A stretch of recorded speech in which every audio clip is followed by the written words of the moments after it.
Now here we're going to talk about mixed forms and centers.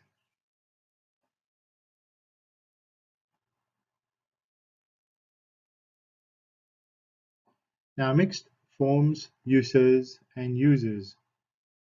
Right, so here we're going to be talking about housing types and tenures. Both the scale of the center and the mix of uses it contains normally is going to depend on where the scheme is going to be put in place with respect to the urban hierarchy. Now, this of course varies from place to place, region to region, project to project, but many sites will have a layering that is going to have a center, a transition zone, outer edges, and so on. Now, mixing tenures promotes social diversity, and this is very important to spread the different building types and tenures across this particular range. Now, pepper potting different tenures throughout an area ensures that a variety of housing types and ownership patterns are sprinkled rather than clustered into exclusive enclaves. As project, for example, Coin Street on London South Bank, all right, financial planning mechanism need to be considered at a very early stage. Now, this is based mainly on authorities' advice on the way forward, but it has to be done at an early stage. Physical planning as well as financial planning should proceed hand in hand.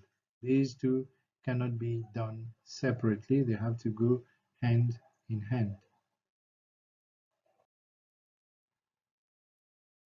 Now, centers focus centers on public transport nodes. Highest concentration of activity emerge naturally along principal routes or points of convergence. Now, mostly you're going to see that along high streets, highly congested street, at crossroads, amongst others. Now, these centers vary in size depending on where it is located, depending on the nature of the street network, where it is again located. It also is going to depend on the overall densities and size of that particular catchment.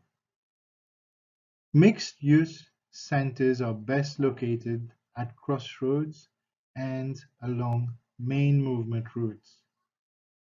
Now, that are basically within walking distances from home, that is within a radius of 400 meters and within walking distances not exceeding 10 minutes.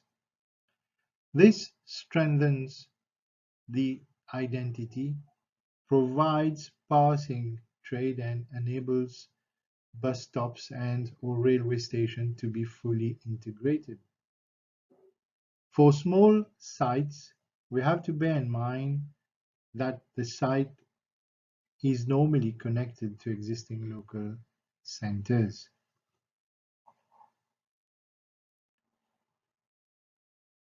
Now, next is about how if we inject housing into the mix.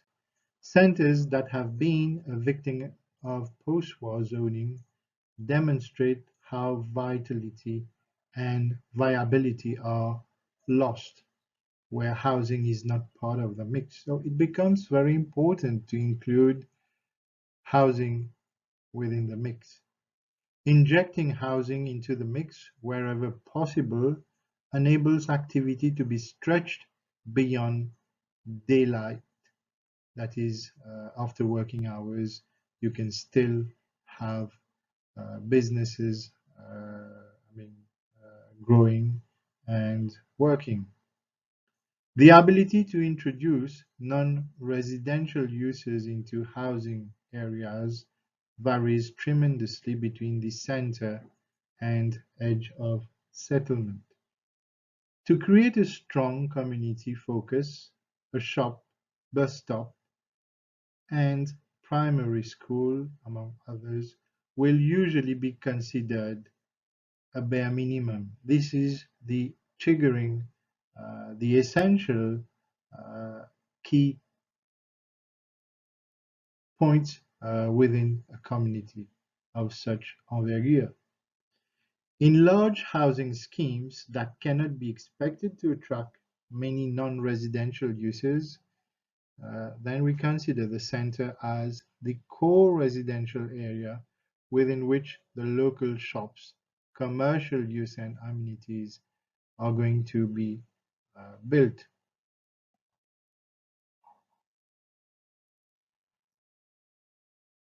Now, public services and amenities support residents as well as workers, and they provide focal elements of an urban structure that's going to help to encourage a strong sense of community and foster identity within that neighborhood. Nurseries, libraries, community centers, police stations, as well as fire station, government offices are best placed within the center point in highly visible locations.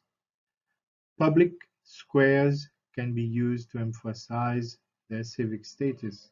Now, this is how basically we're going to emphasize on the civic part of the community, and it works fine. It has been done in the past and is still being done nowadays on new projects